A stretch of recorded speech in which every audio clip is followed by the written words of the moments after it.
All right now everybody, welcome back to the channel. Today we're going to be talking about hearing protection for power equipment.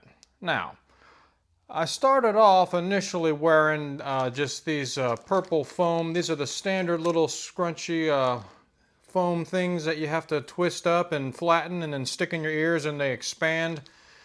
And they were doing fine. They're actually pretty good hearing protection. But I got kind of sick of having to stick those things in my ears all the time, and you have to roll them up, and they get all dirty when you're out working and with firewood and power equipment and oil and things. So they eventually do go bad, and you got to constantly roll them up and try to get them in your ears, and they get kind of worn out after a few months and everything. So um, what I thought I was going to do then is I wanted to go ahead and just upgrade to some good ear muffs. I had some for my previous job, but I think they got absolutely disgusting in my toolbox and were just full of particles and dirt and grease and everything, so I threw them away actually. But I bought these. And I'm not going to get into brand names because what I'm going to talk about has nothing to do with the brand names, but I really like these things a lot, and they're good because they're easy to use. You just put them on and go, and I've been getting a lot of use out of them because it is pretty crucial. I've to wear ear protection. I've never had problems being around a lawnmower or running a generator for a short amount of time, 20, 30 minutes or whatever. I've never had a problem with that kind of power equipment, but when you're working with firewood and you're running high-powered chainsaws and log splitters and you're working for whatever, 2, 3, 4, 6 hours at a time, you need the hearing protection is what I'm getting at. I mean, especially like if you're using a really high-powered chainsaw and you're down behind a big log or a wall of logs, that sound just bounces right back off and comes right back at you. And it is really loud. I mean, there's no mistaking. I've never had any problems until I started running these really high-powered things, chainsaws. And I have had some ringing in my ears afterwards and things, and that has gone away within 24 to 48 hours. But I mean, that was kind of a wake-up call. You need to be using hearing protection all the time. So this is where we're at now, and so I started wearing these earmuff style hard earmuffs, and I really like them. You know, I hate to have to say what I'm going to say next, but I started noticing that when I was wearing these things, whenever I was done working, driving home, I was like, man, I must have been clenching my teeth. My jaw is sore, and I mean, just right here in my you know, if you have TMJ, the temporal mandibular joint, it just kept being sore, and I kept kind of stretching my jaw on the way home and going, man, I must have been really clenching my teeth. I felt like I was on some uppers or something, some high-powered substances, if you know what I'm saying. They got the uppers and they got the downers. I thought I was on some uppers, some type of powder or pill or something. I was really going at it, grinding my teeth, you know, and I couldn't figure out. I was like, man, I must have been really concentrating and grinding hard because every day my jaw was sore. And I also noticed that, like, I keep a rag with me and I wipe myself off and blow my nose a lot when I'm out working in the firewood. I mean, you're sweating and your fluids get flowing and you're breathing in all that dust and sawdust and everything. So I kept noticing that when I'd blow my nose, my right ear would pop up really hard. And I thought initially that it was causing like a vacuum, like these were so suctioned onto your ear that when you blow your ear through your ear, nose, and throat canals and everything, and it was, I think it is, but it was popping real hard and causing pain in my ears just when I would blow my nose with these on, which I thought was initially the problem why my jaw was sore from blowing my nose. But so now I got on the internet and I started researching. I just looked up something like TMJ problems with ear muffs, hearing protection, and there's all kinds of people. It turns out that it's a thing. There's forums and information that comes right up readily available, and it's not even so much from the pressure, the vacuum pressure it causes. But if you think about it and you put these things on, and I'm not going to do that right now because I just took a shower, but they sit right here. I mean, when they squeeze together, and these squeeze pretty hard, it comes down right over that joint right here. So I think that's what's causing it, from these things squeezing your head, pushing in on your head all the time. Uh, it's pressing on that joint. And so also I think me making YouTube videos when I'm having these on and talking and you know, flapping my gums for the whole, making videos and talking for 10, 15 minutes at a time, and my jaw's opening and closing, and you have that pressure point right here, and your ligament in your jaw is just raking up and down on that thing, and I think it gets real inflamed. So you're wearing them a long time, you're talking, you're, you know, blowing your nose, all that. I've been sore since last Wednesday, if that gives you, it is now, it's a Sunday night, and I worked really hard Monday, Tuesday, Wednesday, wearing these things for about 4 hours all day.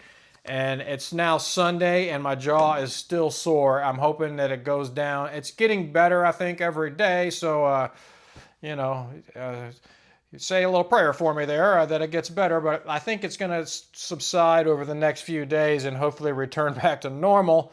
But I got to wear the earmuffs because I don't want to end up, you know, deaf as a vampire bat running around, or a fish or something. You know, if you think about it, fish don't have ears, so they make fishing lures that like vibrate and make all these noises and everything, and fish don't even have ears. They can't hear it. They have a lateral line though, so they can sense the vibration. But anyways, that's a whole other subject. So that's what happened with my with these earmuff style. I'm really disappointed to have to report that, but for me, they were really causing a flare up in the TMJ, and apparently I'm not alone. So in the forums, there was all kinds of chatter about things to use. They were saying behind the head ear protection. So I'm not real sure what that is. I didn't even look it up. I got into these as where I ended up. And I'm not sponsored by any of these people. That's why I didn't really get into the brand names. But these are called Surefire EP4s, and I mean they're ballistic. They're sonic defenders. They're for everything. They're ear protection for everything.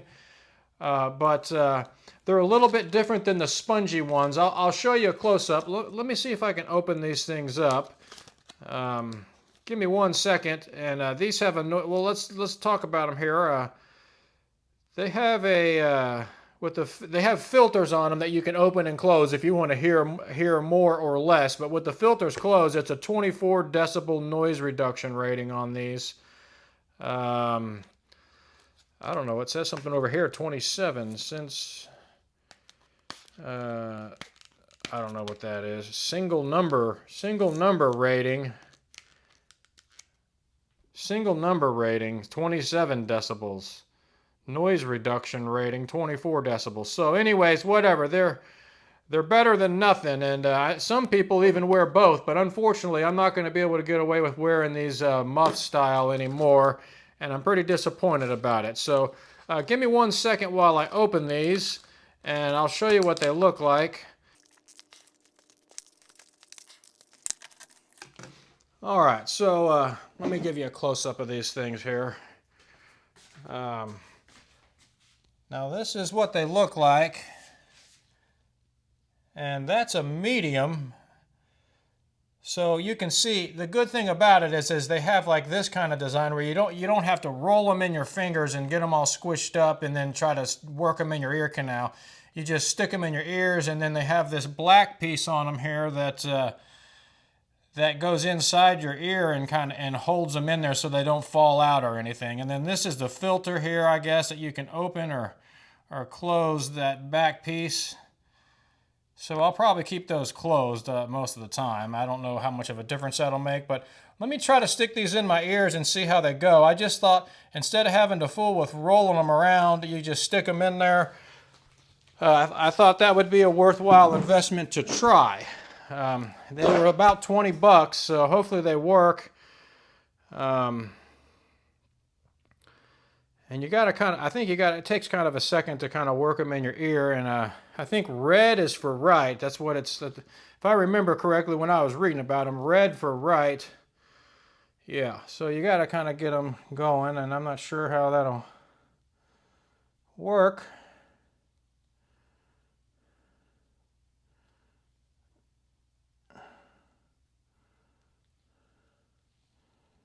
Okay.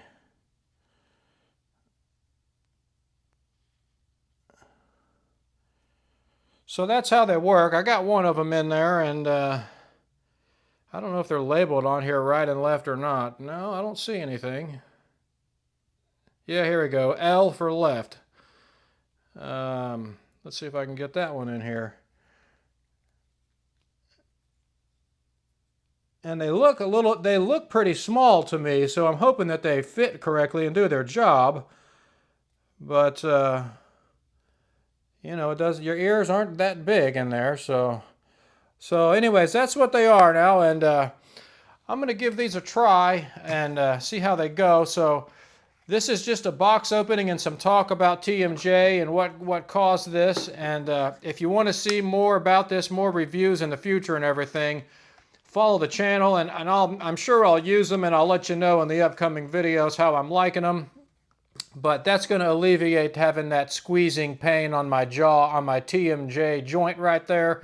And that's pretty much the video today, guys. And girls, don't forget to like and subscribe and watch the future videos. Whenever I get out there cutting again, I'm going to wear these things, and I'm sure I'll say the ear protection is good or bad. So that's what's going on there.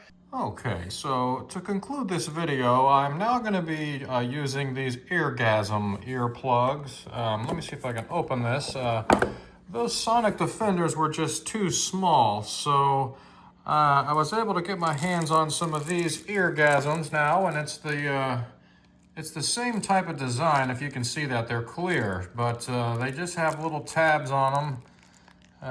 And my cat is wanting to get in here. They just have little tabs on them here where you pull them out of your ears. And the thing with the Sonic Defenders, some people were saying that this style of earplugs kind of works their way out and falls out after time. So that black part on those Sonic Defenders is supposed to keep it in your ears a little bit better.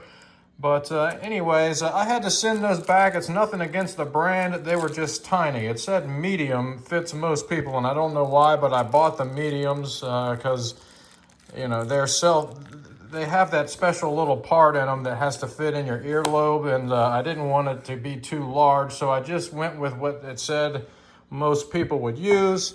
It was too small. Anyway, so if you see me and you think I'm not wearing ear protection, I am. It's an Eargasm, and it's a clear earplug, so you probably won't even see them. And that's what I'm going to try out next. I'll let you guys know how they work out. The Sonic Defenders were too small. And one more thing, this is the nice little carrying case that comes with this. That's a nice heavy metal carrying case for those earplugs, and it's got a little keychain holder on it, so I'll probably keep that in my truck, but you could always put it on your keychain or somewhere on, if you have a saw box or something in your toolbox or something. I don't know where I could stick that to where it would be even better, but I'm going to keep it in my truck, and that's a nice little case. See you later.